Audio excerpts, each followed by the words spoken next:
Mas eu também separei algumas frases, assim, eu anotei. Vamos começar por isso. Eu vou começar por isso. Já tá gravando aí? Já tá tudo rodando? Legal. Vou pegar aqui. Separei algumas frases. Tem ordem. Nos bilhetinhos. E aí, você quer ler? Você que sabe. Acho que vale a pena.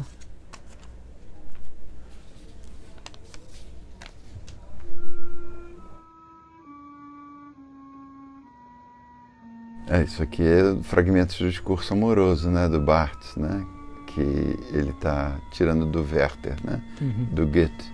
Por mágoa ou por felicidade sinto vontade de me abismar. Esse é o puro Werther, né, puro romântico, né, Totalmente. o suicida, né. Isso tem a ver com a linguagem suicida da própria Clarice. Clarice abismou-se no abismo, que é você ter uma linguagem disruptiva a tal modo de perder a compreensão do que você está querendo dizer. E aí você então acaba se contando através dessas fraturas da linguagem, né? Onde a linguagem se perde é onde ela melhor se encontra, onde ela melhor se traduz, né? Então, para os românticos, como Werther, o ato de morte, de morrer, né, de matar-se, né, é o que traduz a subjetividade dele, a vida dele, né? É o maior ato de provar o meu amor, né? A perda do meu amor, e etc. Né? Então é uma fratura também, é uma ruptura. Está sozinha ali. Sei ele. Câmera, bate. Ação.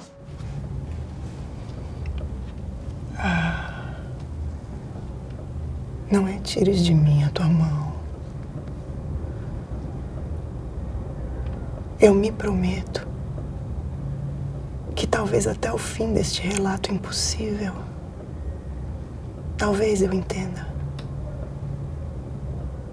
Talvez, pelo caminho do inferno, eu chegue a encontrar o que nós precisamos. Eu não sou um especialista na Clarice, né? Muito pelo contrário, eu li muito pouco a Clarice, li transversalmente os romances. Mas esse foi um romance fundamental na trajetória dela, porque foi a primeira vez que ela escreveu em primeira pessoa. Foi a primeira vez que ela colocou um eu, né? Mas é um eu que não é romântico. Não é um eu que está buscando romantizar a sua queda. É um eu buscando cair mais fundo. E nessa queda, tudo pode acontecer, ela arrasta tudo. Ela arrasta a sintaxe, linguagem da própria literatura. Então é como se essa queda, essa ruptura da escrita fosse um decreto do fim da própria literatura, do fim da ideia de um romance, da forma de um romance.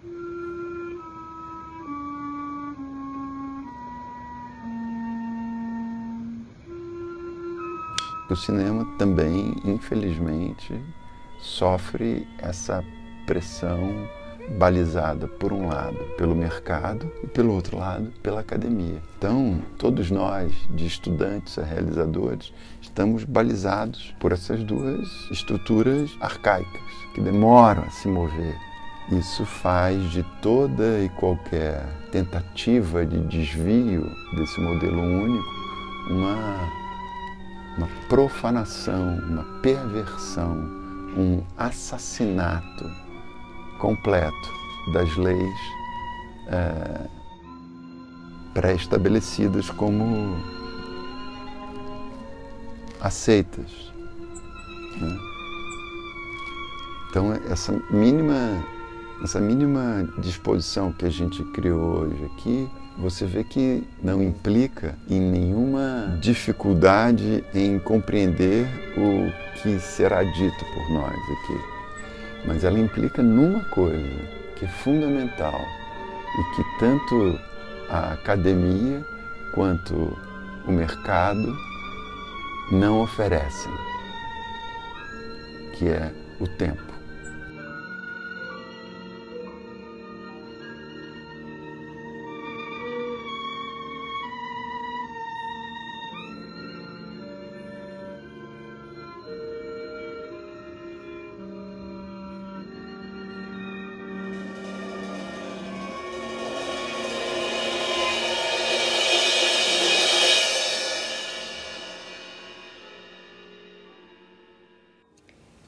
Minha motivação no cinema é a passagem de um estado a outro.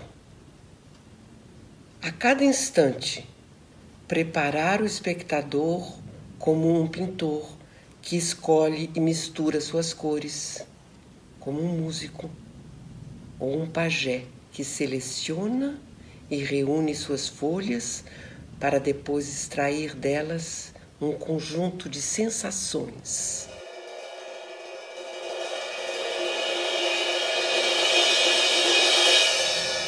Só passamos de um estado a outro se este conjunto de sensações existir. Só ultrapassamos a mera construção técnica de um filme se formos capazes de gerar um sonho com tamanha força de contaminar o escuro do cinema como uma peste. É necessário criar um estado de vivência, de transformação, de imaginação.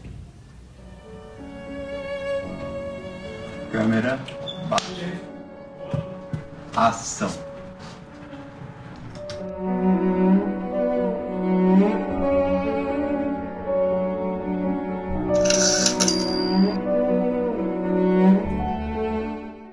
Vou pegar mais uma frase aqui.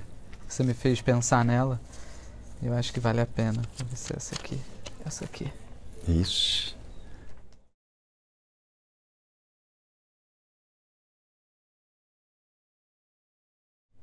O tempo é largo, o tempo é grande, o tempo é generoso, o tempo é farto, é sempre abundante em suas entregas. Amaina nossas aflições, dilui a tensão dos preocupados, suspende a dor dos torturados, traz luz aos que vivem nas trevas. Você percebe a métrica? Você vê que o escritor constrói primeiro 1, 2, 3, 4. Ele constrói 4 frases, 4 sentenças curtas, que a gente poderia traduzir para o cinema como 4 planos curtos. Então, são 4 tempos.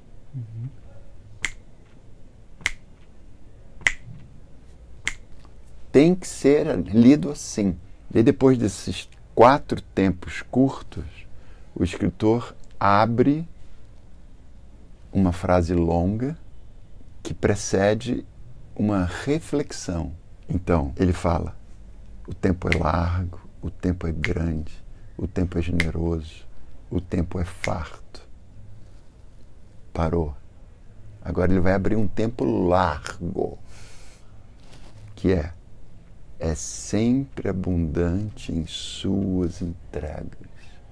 Então, ó, o tempo é largo, o tempo é grande, o tempo é generoso, o tempo é farto, é sempre abundante em suas entregas.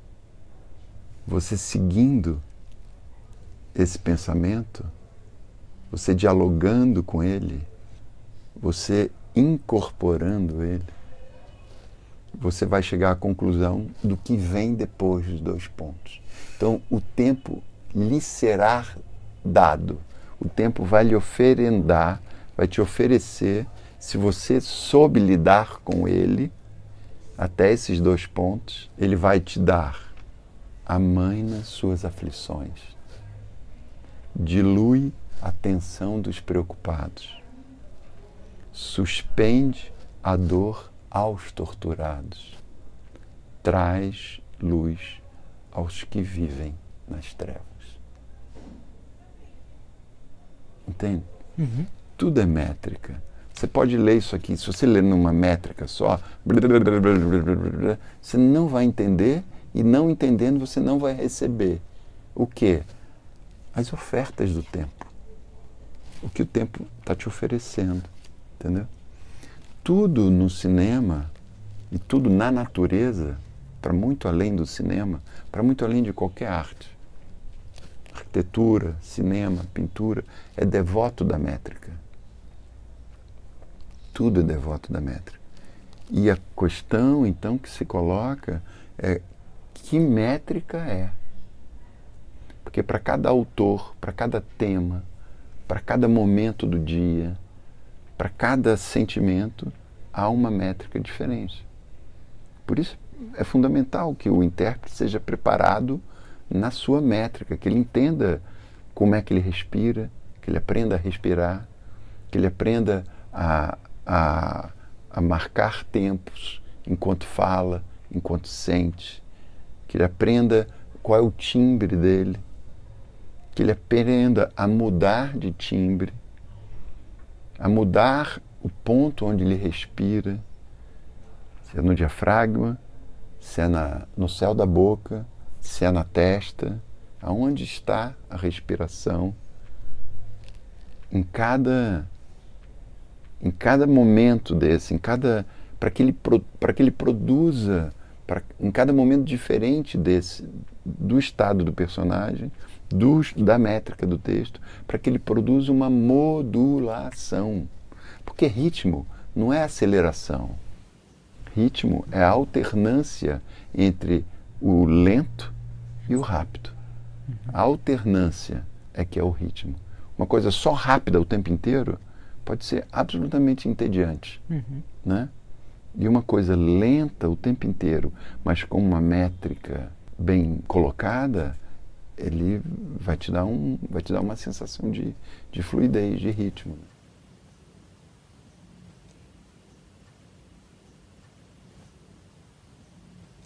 Amo profundamente meus atores. Como não amar estes que habitam o sonho? Como não admirar estes selvagens que vão das lágrimas a um sorriso num átimo? Os grandes selvagens me ensinaram tantas coisas, sobretudo sobre seu ofício, mas sem uma linha de teoria ou de moral. O sentimento sempre tinha e vinha na frente de tudo.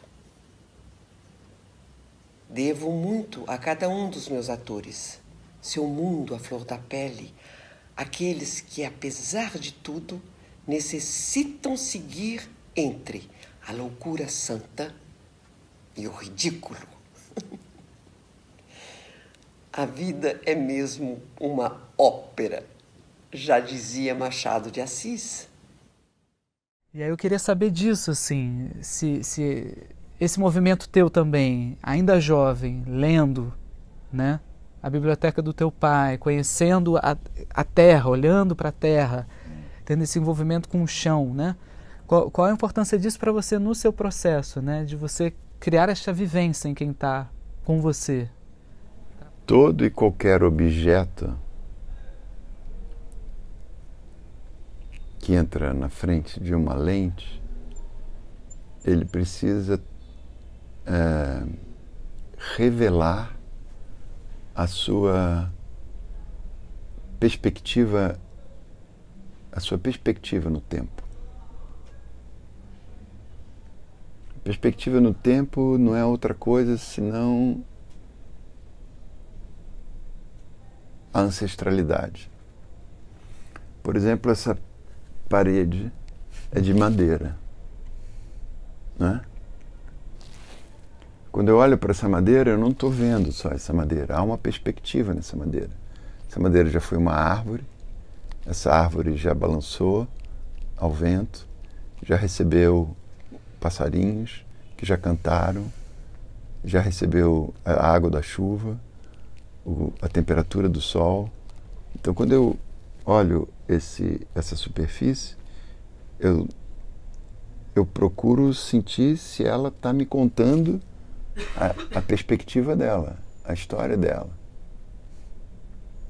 Se ela não me conta, se aquilo é uma fórmica imitando uma madeira, ela não me interessa. A não ser que eu esteja tratando de um tema que seja o invólucro, o fake, a mentira, a máscara, né? Mas se eu estou metendo a mão fundo no real, na vida, nos sentidos da vida, na existência, eu preciso encontrar a perspectiva em tudo. Então essa perspectiva vai desde um objeto que um diretor de arte, que um cenógrafo me traz e me apresenta. Se eu aprovo aquele objeto para entrar na frente da lente, eu vou perguntar para ela se ela está vendo a perspectiva dele. Você está vendo a perspectiva dele? Da onde vem essa caixa? Você sente a mão da pessoa que fez a caixa? Sente a mão da mãe da pessoa cozinhando a comida para ela comer, para ela ter forças de ir para essa fábrica fazer essa caixa, cortar essa madeira. Tudo isso está atrás de todas as coisas, como a história da sua mãe, a história do seu pai, dos teus avós, estão atrás de você, né? Essa perspectiva está atrás das palavras. Quando eu falo mesa, eu preciso que o intérprete entenda o que significa a mesa para uma determinada relação de um intérprete com o outro que estão sentados à mesa. Eles estão apoiados sobre uma madeira. Quantos anos tem essa madeira? Quantos anos, quantas décadas esta árvore viveu, nasceu, cresceu, viveu, ficou madura, antes de que uma pessoa cortasse essa árvore para que ela virasse uma mesa? Que sofrimento teve essa árvore? Em que momento ela foi cortada? Os intérpretes, todos têm que ter perspectiva. Eles não estão só no presente, no aqui e agora. É por isso que o processo de preparação dos intérpretes, eles têm que ter a coragem de se destituir dessas máscaras do aqui e agora. E nessa linha do tempo, você está sendo registrada. Nessa linha do tempo. Mas ao mesmo tempo você não está sendo selada ali. Porque senão você faria um trabalho chapado. Você tem que estar em movimento. Você está passando por ali. Então no momento em que eu estou filmando uma cena, aquela atriz ela está passando por ali com aquele personagem. De mãos dadas com aquele personagem. Está passando, ela não está ficando ali. Se ela ficar ali, ela está fazendo um trabalho monolítico, chapado, pesado. É como a luz. Qual é a coisa mais importante no cinema? É a luz, né? Não? É a distância. Ah, interessante. A distância da câmera ou... Distância de tudo. Distância como instância. Ah, interessante. Se você pegar um refletor como esse, a metade da potência dele e colocar aqui, essa luz que não tem distância, que ela vai estar aqui colada ao meu rosto, ela vai passar uma ideia de iluminação falsa muito maior do que você ter um refletor maior, como aquele ali, né? Numa distância de 1,5 metro da gente. Essa luz a 1,5 metro é uma luz que é mais interessante como caligrafia de luz, interessante no sentido de respeitar as nuances do teu rosto, os volumes, a tessitura da pele, a cor, as nuances de cor do teu olho, o glóbulo branco, etc., do que se essa luz estivesse aqui, onde todas essas nuances desapareceriam, né? Que é exatamente isso. Eu quero eu quero 2,8 aqui, mas eu quero fazer esse 2,8 com um refletor de 10.000, colocado a 50 metros. Eu não quero um trezentinho aqui, eu quero um 10.000, porque todos esses prótons, elétrons, nêutrons, todo esse tempo, o próprio tempo da ideia do que a luz está vindo em ondas, atravessando, tudo isso é registrável, entende? Tudo isso é lido, tudo isso é lido. Então, se você trabalhar com a ideia do tempo, da ancestralidade, você começa a sair de um realismo, de uma ideia de realismo, e ir para uma ideia de imaginação, de holografia mesmo, de visão. Porque essa que é a função do cinema. A função do cinema é você entrar por essa porta, sair do mundo real lá fora, entrar aqui, para quê?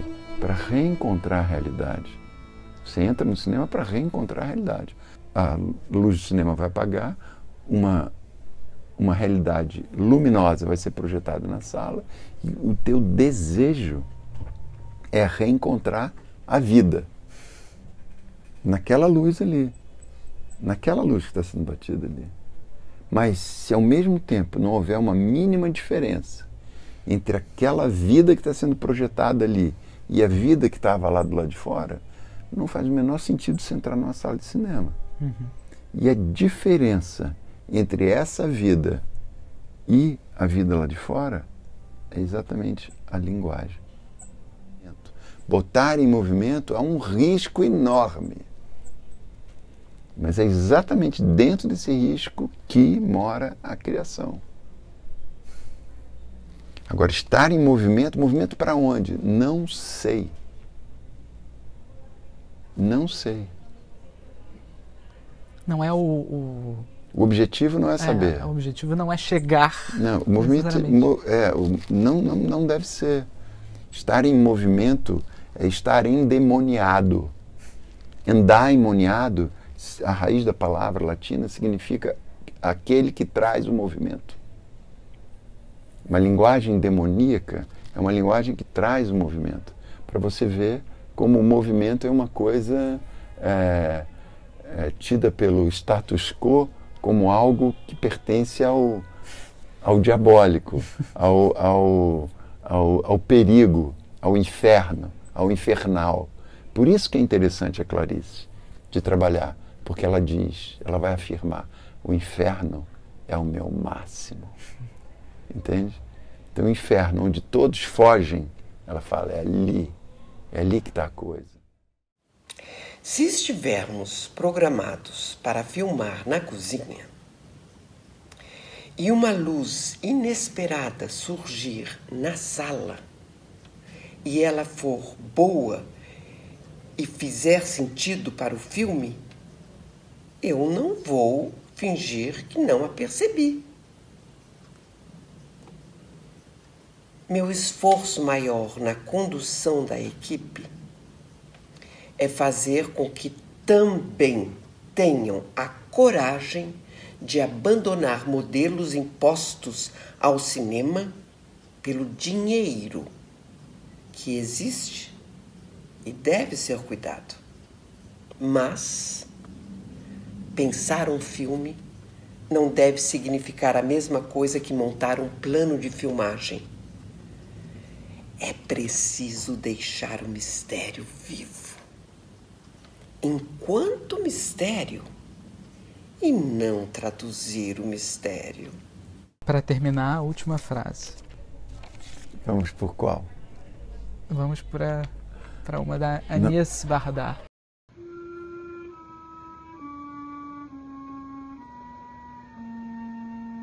Felicidade é o que tive de almoço, melancia e presunto, a mistura do doce com o salgado, o misto de tristeza e alegria que estão sempre dentro de nós, todos os opostos coincidindo o tempo todo.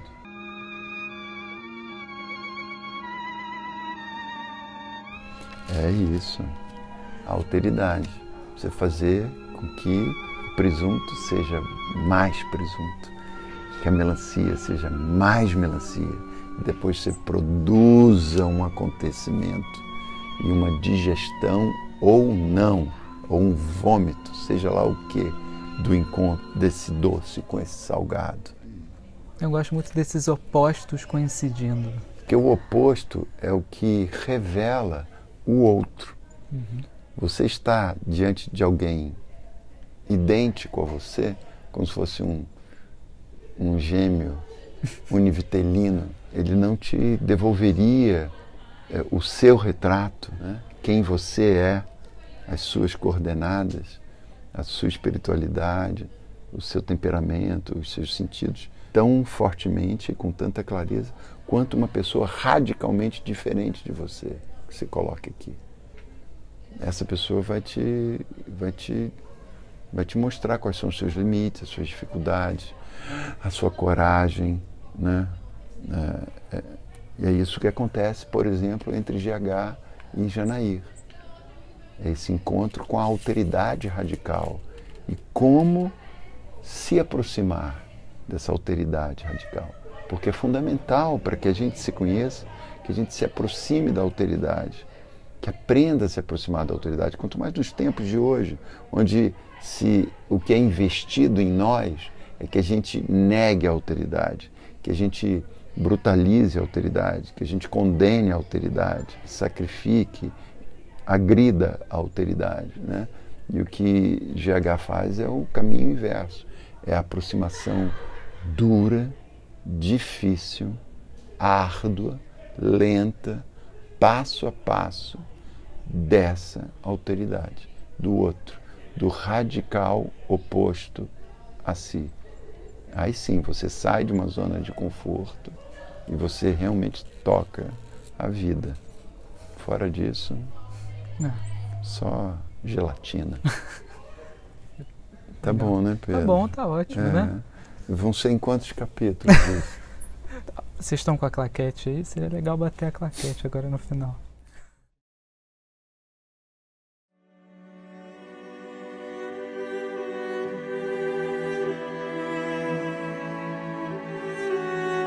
Vi que meu irmão cobriu o rosto com as mãos. Estava claro que ele tateava à procura de um bordão. Buscava com certeza a terra sólida e dura. Eu podia até escutar seus gemidos gritando por socorro. Mas vendo-lhe a postura profundamente súbita e quieta, era meu pai. Me ocorreu também que era talvez num exercício de paciência que ele se recolhia, consultando no escuro o texto dos mais velhos, a página nobre e ancestral. Mas na corrente do meu transe já não contava sua dor misturada ao respeito pela letra dos antigos. Eu tinha de gritar em furor que a minha loucura era mais sábia que a sabedoria do pai, que a minha enfermidade me era mais conforme que a saúde da família, que os meus remédios não foram jamais inscritos nos compêndios, mas que existia uma outra medicina, a minha,